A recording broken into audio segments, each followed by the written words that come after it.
Hello बच्चों, कैसे हैं आप? बच्चों, आज हम पढ़ेंगे कक्षा 6 सामाजिक अध्ययन के अंतर्गत सामाजिक एवं राजनीतिक जीवन विषय का पहला अध्याय विविधता की समझ। हम आपको बताएंगे बच्चों इस पाठ से संबंधित प्रश्नों के उत्तर अभ्यास प्रश्न उत्तर में। सबसे पहले बात करते हैं बच्चों पाठ के अंतर्गत पूछे गए प्रश्न और उनके उत्तरों की। समझ गए ना आप? पाठ के अंतर्गत पूछे गए प्रश्न का मतलब है पाठ के बीच में पूछे गए प्रश्न और उनके उत्तर। तो सबसे पहला प्रश्न है बच्चों, अपने बारे में निम्नलिखित जानकारी दीजिए। और ये प्रश्न आपको देखने को मिलेगा बच्चों, ध्यान दें आप, ये प्रश्न आपको मिलेगा पेज नंबर 4 पर। आप अपनी पाठ्य पुस्तक के पेज नंबर 4 निकालें और वहाँ पर देखें, आपको ठीक इसी प्रकार का एक प्रश्न देखने को मिलेगा। और इसमें ये लाइनें दी हुई हैं, इन्हें आप पढ़ें और यहाँ पर आपको उत्तर लिखना है बीच बीच में जहाँ पर खाली छोड़ रखा है। सबसे पहला है, बाहर जाते समय मैं पहनना पसंद करती हूँ। तो क्या पहनना पसंद करते हैं आप यहाँ पर लिखेंगे, ठीक है। और अपने बारे में लिखना है, इसलिए आप स्वयं लिखेंगे। दूसरा है, यहाँ पर आप देख सकते हैं, मैं घर में बात करती हूँ और क्या करती हूँ यहाँ पर आप लिखेंगे अपने बारे में।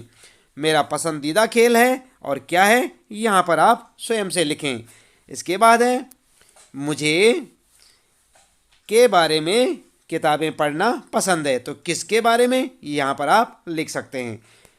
क्या समझे आप? इन सारे प्रश्नों के उत्तर अपने आप आपको लिखने हैं। देख रहे हैं ना आप यहाँ पर, छात्र स्वयं उत्तर दें। तो कहाँ पर आपको उत्तर लिखना है? जो यहाँ पर जो है आपके लिए खाली स्थान छोड़ रखा है, यहाँ पर आपको अपने बारे में लिखना है स्वयं से कि आप क्या पहनना पसंद करते हैं, कैसी बात करते हैं, क्या आपका खेल है और किताबें कौन सी आप पढ़ना पसंद करते हैं। तो इन सब जगह पे आपको स्वयं से लिखना है। इसके बाद बात करते हैं बच्चों, दूसरा प्रश्न है, समीर 1 और समीर 2 में कोई अंतर? कितने? 3 अंतर लिखिए। समीर 1 और समीर 2 में कोई 3 अंतर लिखिए। और ये प्रश्न बच्चों आपको देखने को मिलेगा पेज नंबर 5, यानी कि 5 नंबर पेज पर आप देख सकते हैं अपनी पाठ्य पुस्तक के। और यहाँ पर उत्तर में क्या लिखेंगे? उत्तर लिखेंगे आप, उत्तर लिखेंगे समीर 1 और समीर 2 में अंतर। और हेडिंग डाल के लिखेंगे नंबर 1, समीर 1 को अंग्रेजी ज़्यादा अच्छी आती है, वहीं समीर 2 हिंदी बोलता है, ठीक है। दूसरा पॉइंट लिखेंगे आप, समीर 1 हिंदू है, वहीं समीर 2 मुसलमान है। तीसरा पॉइंट लिखें, समीर 1 ने स्कूल में पढ़ाई की थी, जबकि समीर 2 को स्कूल जाने का मौका मिला ही नहीं, वह अखबार बेचता था, ठीक है। तो यहाँ पर 2 समीरों की बात की जा रही है, यानी कि अलग अलग 2 लड़के हैं जिनका नाम समीर है, समीर 1 और समीर 2, ठीक है। और उनके बारे में आप इस प्रकार से लिख सकते हैं, आपका उत्तर हो जाएगा। तीसरा प्रश्न है बच्चों, क्या ये अंतर उन्हें दोस्त बनने से रोक पाए? और ये प्रश्न आपको देखने को मिलेगा पेज नंबर 5 पर। आप अपनी पाठ्य पुस्तक के, अपनी किताब के 5 नंबर पेज पर देखें, इस प्रकार का आपको एक प्रश्न देखने को मिलेगा वहाँ पर। और उत्तर लिखेंगे, दोनों की भाषाएं अलग थी, फिर भी दोनों ने एक दूसरे से बात की क्योंकि उनके लिए बात करना महत्वपूर्ण था। दोनों की धार्मिक व सांस्कृतिक पृष्ठभूमियाँ भी अलग थी, फिर भी दोनों ने दोस्ती की क्योंकि दोनों दोस्ती करना चाहते थे। इस प्रकार ये अंतर उन्हें दोस्त बनने से नहीं रोक पाए। आई बात समझ में? तो इस प्रकार से आप अपने इस तीसरे प्रश्न का उत्तर लिख सकते हैं बच्चों। चौथा प्रश्न है बच्चों, उन त्योहारों की सूची बनाइए जो हो सकता है कि समीर 1 और समीर 2 मनाते हों। और ये प्रश्न भी आपको मिलेगा पेज नंबर 6 पर। कहाँ पर मिलेगा? पेज नंबर 6 देखें आप अपनी पाठ्य पुस्तक के, इस प्रकार का एक प्रश्न आपको मिलेगा। और इसका उत्तर क्या लिखेंगे? उत्तर इस प्रकार से लिखेंगे बच्चों, समीर 1 और समीर 2 लिखेंगे, हेडिंग डालेंगे। समीर 1 में लिखेंगे होली, दीपावली, दुर्गा पूजा, दशहरा, रक्षाबंधन इत्यादि। और समीर 2 में लिखेंगे ईद, मुहर्रम, बकरीद, पैगंबर मोहम्मद का जन्मदिन इत्यादि। तो इस प्रकार से आप अपना इस चौथे प्रश्न का उत्तर लिख सकते हैं बच्चों। बात करते हैं 5वां प्रश्न ये आपके सामने। और यहाँ पर पूछा है, क्या आप ऐसी किसी परिस्थिति के बारे में सोच सकती हैं जब आपने उससे दोस्ती की जो आपसे बहुत अलग हो? इसका वर्णन एक कहानी के रूप में कीजिए। और ये प्रश्न भी आपको मिलेगा बच्चों पेज नंबर 6 पर देखने को मिलेगा, इस प्रकार का ये प्रश्न आपका। और इस प्रश्न का उत्तर यानी कि 5वें प्रश्न का उत्तर आप क्या लिखेंगे, चलिए देख लेते हैं। तो यहाँ पर जो है आप जो है एक कहानी लिखेंगे और स्वयं से लिखेंगे अपने मन से। क्या आप ऐसी किसी परिस्थिति के बारे में सोच सकती हैं जब आपने उससे दोस्ती की जो आपसे बहुत अलग हो? इसका वर्णन एक कहानी के रूप में कीजिए। तो आप क्या लिख सकते हैं कि समीर जो है, दूसरे समीर के बारे में आप लिख सकते हैं कि समीर का व्यवहार कैसा है और वह कैसा लड़का है, उसका चाल चलन कैसा है, कितना अच्छा है और कैसे आपकी उससे दोस्ती हुई। ये सब आप जो है कहानी के रूप में यहाँ पर स्वयं से लिखेंगे। देख रहे ना आप उत्तर में, छात्र स्वयं से लिखें, क्योंकि आपका दोस्त बनाना तो आप ही उसके बारे में जानते होंगे, तो इसलिए आप स्वयं से लिखें। बात करते हैं बच्चों, छठा प्रश्न है, समीर 2 स्कूल क्यों नहीं जाता था? आपकी राय में अगर वह स्कूल जाना चाहता तो क्या जा पाता? क्या यह सही है कि कुछ बच्चे स्कूल जा पाते हैं और कुछ नहीं जा पाते? इस पर चर्चा करें। और ये प्रश्न भी आपको मिलेगा पेज नंबर 6 पर। छठवां प्रश्न है बच्चों, और उत्तर में आप इस प्रकार से लिख सकते हैं, समीर 2 गरीब होने के कारण स्कूल नहीं जा पाया, इसलिए वह छोटी उम्र में ही अखबार बेचने का काम करने लगा। वह स्कूल जाना चाहता तो भी नहीं जा सकता था क्योंकि उसके पास अवसर नहीं थे, संसाधन नहीं थे। हाँ, यह बात सही है कि कुछ बच्चे स्कूल जा पाते हैं और कुछ बच्चे स्कूल नहीं जा पाते हैं। सातवां प्रश्न आता है आपके लिए इस पाठ में, सूची बनाइए कि आपने भारत के अलग अलग प्रांतों के कौन कौन से व्यंजन खाए हैं। और ये प्रश्न आपको मिलेगा पेज नंबर 7, यानी कि 7 नंबर पेज पर आप देख सकते हैं। इस प्रकार का ये प्रश्न मिलेगा आपको और उत्तर लिखेंगे आप। उत्तर लिख सकते हैं, कड़ी चावल, छोले भटूरे, इडली, सांभर, डोसा, मक्का की रोटी, सरसों का साग, ढोकला, खांडवी, बड़ा सांभर, चिकन, बिरयानी इत्यादि। तो और भी नाम लिख सकते हैं आप, जो भी जानते हैं आप, तो ऐसे नामों की सूची बना सकते हैं। ठीक है। इसके बाद 8वां प्रश्न आता है बच्चों, और इसमें पूछा है, अपनी मातृभाषा के अलावा उन भाषाओं की सूची बनाइए जिनसे आप कुछ शब्द भी जानती हैं। यानी कि जिन जिन भाषाओं के आप कुछ भी शब्द जानते हैं, जैसे पंजाबी के तो लगभग सभी जगह सभी लोग जानते हैं, तो ऐसे जो है आपने भाषाओं की सूची बनानी है। और ये प्रश्न आपको देखने को मिलेगा बच्चों पेज नंबर 7, यानी कि 7 नंबर पेज पर। और इसके बारे में आप स्वयं से अपना उत्तर लिख सकते हैं, क्योंकि कौन कौन सी भाषाओं के आप कुछ शब्द जानते हैं ये आप स्वयं से जानते हैं। जो जिस भी क्षेत्र के हैं उस क्षेत्र की जो भी भाषाएं हैं उनके बारे में आप अपने बारे में लिख सकते हैं कि आपको कौन कौन सी भाषा आती है, उसके कुछ शब्द आप लिख सकते हैं। ठीक है। तो 8वां प्रश्न आपको स्वयं से करना है। बात करते हैं बच्चों, 9वां प्रश्न है, क्या आप सोचती हैं कि आपको ऐसी जगह में रहने में मजा आएगा? उन 5 चीज़ों की सूची बनाइए जिनकी कमी ऐसी जगह में सबसे ज़्यादा खलेगी। क्या समझे आप? क्या आप सोचती हैं कि आपको ऐसी जगह में रहने में मज़ा आएगा? कैसी जगह में? उन 5 चीज़ों की सूची बनाइए जिनकी कमी ऐसी जगह में सबसे ज़्यादा खलेगी। और ये प्रश्न बच्चों आप देख सकते हैं पेज नंबर 8, यानी 8 नंबर पेज पर।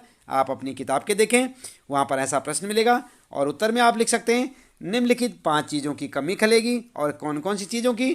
सबसे पहली बात, रंगों की कमी, क्योंकि आप जो है अलग अलग प्रकार के डिज़ाइन नहीं बना पाएंगे, ड्राइंग नहीं कर पाएंगे। और दूसरा, खाने पीने की विभिन्न प्रकार की चीज़ों की कमी आपको पड़ेगी ऐसी जगह पे। तीसरा, पशु पक्षियों के प्रकारों में विविधता की कमी आएगी। और खेलों में विविधता की कमी आपको देखने को मिलेगी। मनोरंजन के साधनों में विविधता की कमी होगी। ठीक है। तो इस प्रकार से आप अपने इस 9वें प्रश्न का उत्तर लिख सकते हैं बच्चों। यहाँ से देखें, ये प्रश्न नंबर 9 है आपका, 9वां प्रश्न है, उसका उत्तर आप इस प्रकार से लिखें। अगला प्रश्न है बच्चों 10वां, भारत के लोग विविध तरीकों से नीचे लिखे काम करते हैं। जो यहाँ पर लिखे हैं ना वो काम, यहाँ उसमें से एक तरीका बताया गया है, 2 और तरीके लिखिए। और ये प्रश्न भी 8 नंबर पेज पर आप देख सकते हैं। और यहाँ पर जो है इस प्रकार की आप अपनी पाठ्य पुस्तक में देख सकते हैं। यदि आपको यहाँ पर साफ साफ नहीं दिख रहा है तो आप अपने किताब में देख सकते हैं बच्चों। कहाँ पर देख सकते हैं? पेज नंबर 8 पर, जैसे यहाँ पर लिखा है इसी प्रकार की।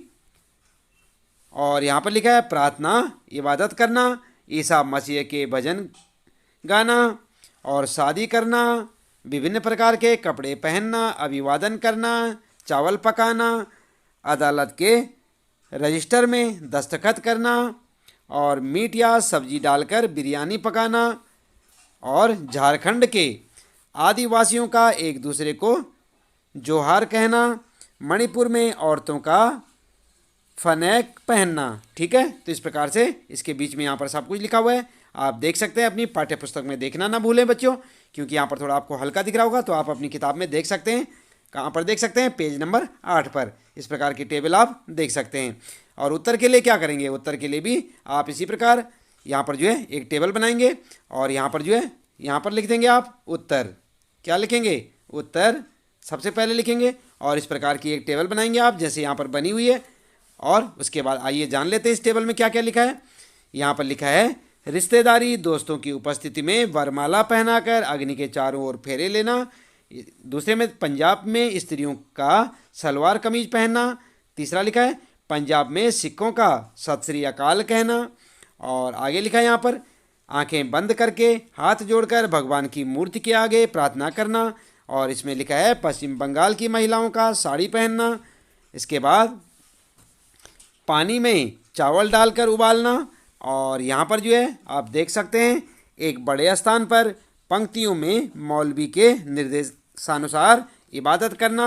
यहाँ पर है निकाह करना, जिसमें मौलवी के पूछने पर सभी दोस्तों रिश्तेदारों के सामने लड़के लड़की द्वारा स्वीकृति दे दी जाती है। और इसके बाद यहाँ पर लिखा है, दिल्ली में लोगों का हाथ जोड़कर नमस्ते कहना। और आगे लिखा है, नींबू वाले चावल पकाना, साथ में थोड़ी सी दाल तेल में छौंक लगी हुई। ठीक है, तो इस टेबल को आप ऐसे पढ़ सकते हैं बच्चों। उत्तर में आप ऐसी एक टेबल बनाएं और जो जो यहाँ पर लिखा हुआ है इसे इसी प्रकार से लिखें। इसके बाद बच्चों अगला प्रश्न है यहाँ पर, प्रश्न 11, एटलस में भारत का नक्शा देखिए और उसमें ढूंढिए कि ये दोनों क्षेत्र लद्दाख तथा केरल कहाँ पर हैं। इन दोनों क्षेत्रों की भौगोलिक स्थितियाँ वहाँ के भोजन, कपड़े, व्यवसाय, पैसे को कैसे प्रभावित करती हैं और उनकी सूची बनाइए। और ये प्रश्न आपको कहाँ मिलेगा? पेज नंबर 9 पर। कहाँ पर मिलेगा बच्चों? पेज नंबर 9 पर आप देख सकते हैं। इस प्रकार का ये 11वां प्रश्न आपको देखने को मिलेगा।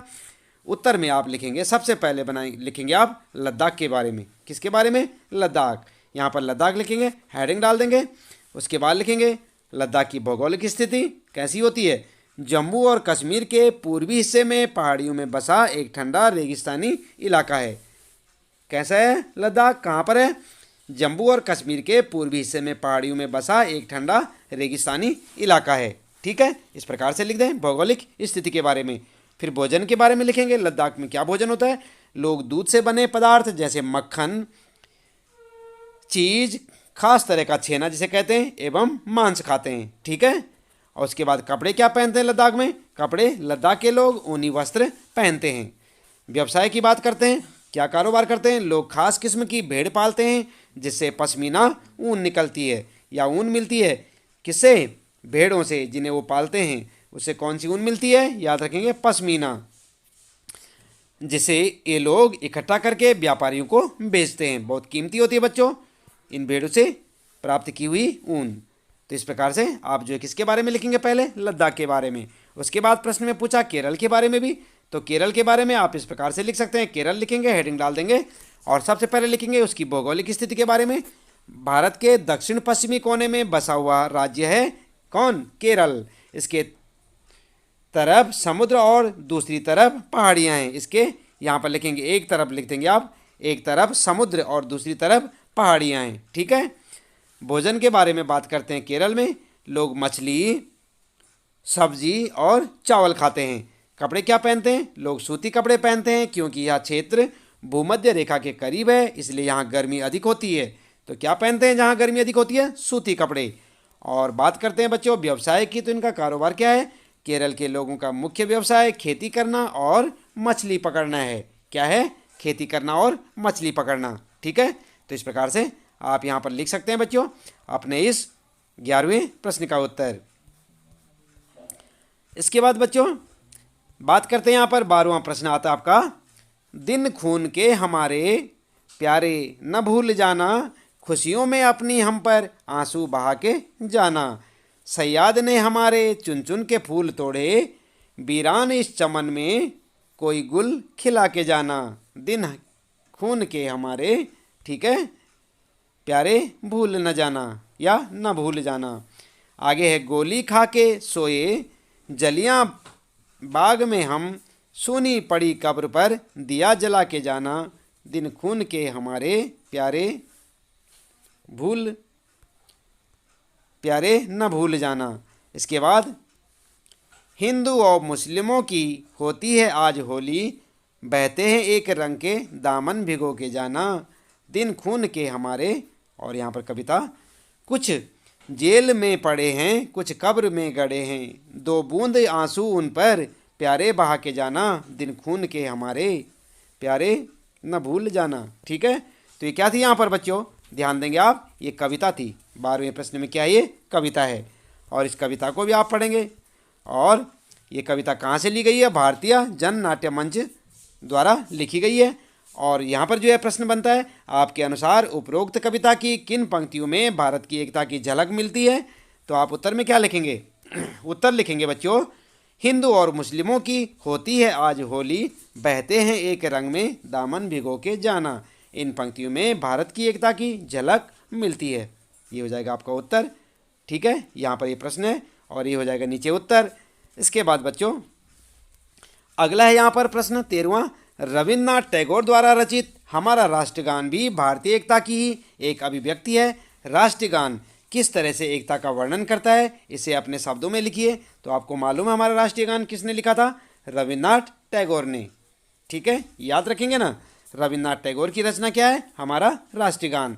और यहाँ पर प्रश्न है कि यह जो है भारत की एकता की अभिव्यक्ति है और राष्ट्रीय गान किस तरह से एकता का वर्णन करता है, इसे अपने शब्दों में लिखिए।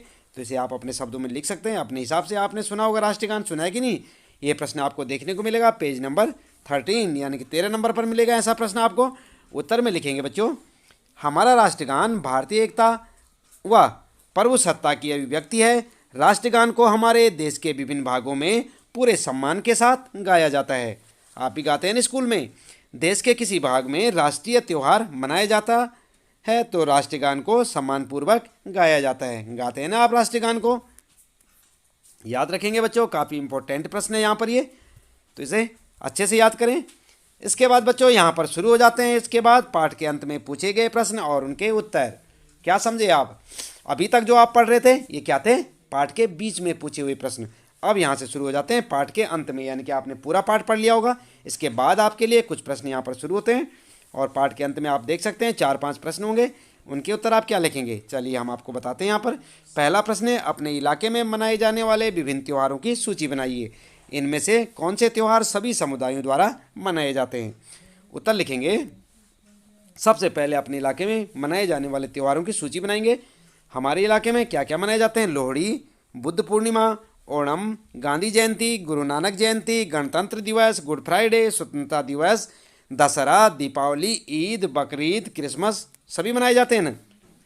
आपके क्षेत्र में भी मनाए जाते होंगे ये सारे त्यौहार बच्चों। और यहाँ पर जो है उसके बाद लिखेंगे सभी समुदाय द्वारा मनाए जाने वाले त्यौहार, तो जैसे गांधी जयंती और स्वतंत्रता दिवस, क्योंकि पूरे देश में मनाया जाता है ना स्वतंत्रता दिवस बच्चों। और लोहड़ी, बुद्ध पूर्णिमा, ओणम, गांधी जयंती, गुरु नानक जयंती, ये जो है कुछ लोगों द्वारा मनाया जाता है, कुछों के द्वारा नहीं। लेकिन गांधी जयंती या स्वतंत्रता दिवस पूरे देश के सभी लोग, सभी समुदाय मनाते हैं। तो आप उत्तर में, पहले प्रश्न के उत्तर में इस प्रकार से लिख सकते हैं, हेडिंग डालना ना भूलें। दूसरा प्रश्न है बच्चों, आपके विचार में भारत की समृद्ध एवं विविध विरासत आपके जीवन को कैसे बेहतर बनाती है।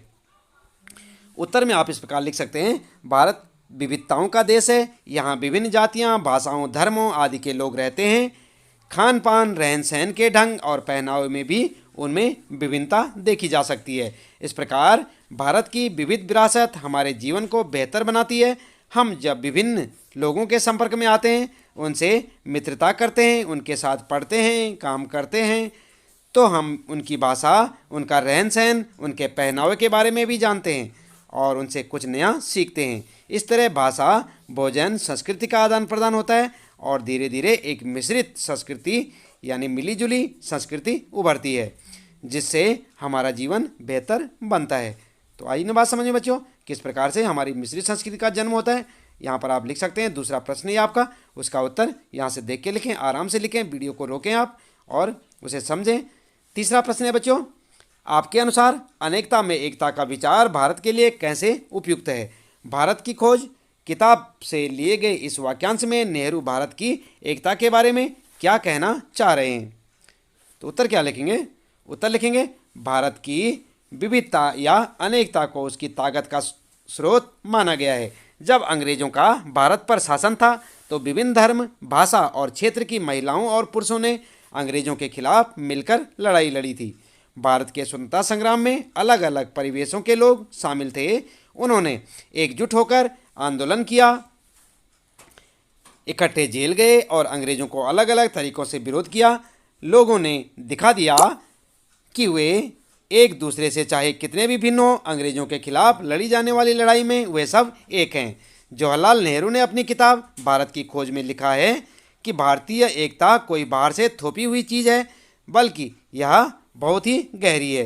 क्या लिखा है? जवाहरलाल नेहरू ने अपनी किताब भारत की खोज में लिखा कि भारतीय एकता कोई बाहर से थोपी हुई चीज़ है, बल्कि यह, तो यहाँ पर लिखेंगे चीज़ नहीं है।